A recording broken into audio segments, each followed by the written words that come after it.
Circa 900 AD, a new power was forming in Europe, a power that would fight against itself. The Church and this nation's emperor would constantly compete for absolute rule. This new state would be the Holy Roman Empire. Charlemagne was technically the first emperor of this nation, but he ruled over what would be France.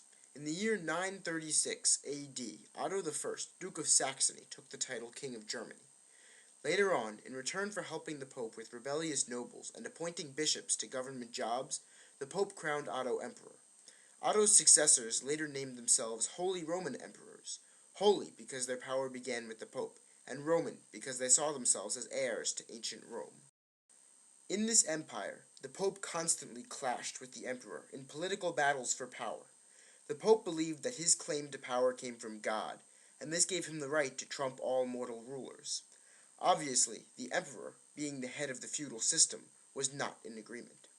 One of the largest arguments between the Emperor and the Pope was about lay investiture.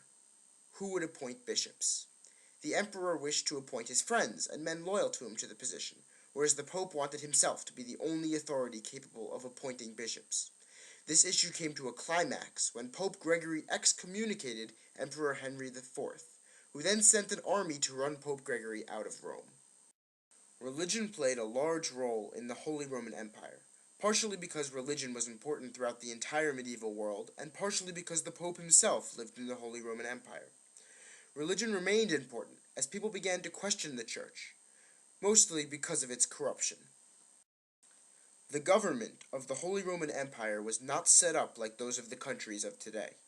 Unlike united, powerful countries, the Holy Roman Empire had a weak, centralized government, one that, due to feudalism, became second to local authorities, who were the vassals of the Holy Roman Crown.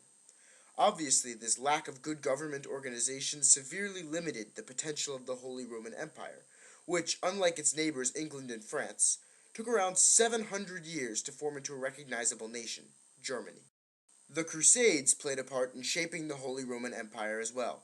The First Crusade was a victory, pushing back the Muslims and conquering the Holy Land. The Second Crusade was an attempt to win back a Crusader state, which failed. The Third Crusade was an attempt to retake Jerusalem for the Christians, which also failed, and the Fourth Crusade had the same objective and failed as well. It is obvious that overall the Crusades were a failure, and who was responsible for the failure?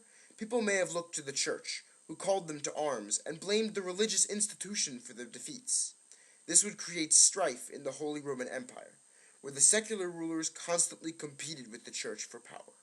The people would have saw the failure of the Church in the battles and decided to follow the Emperor over the Pope.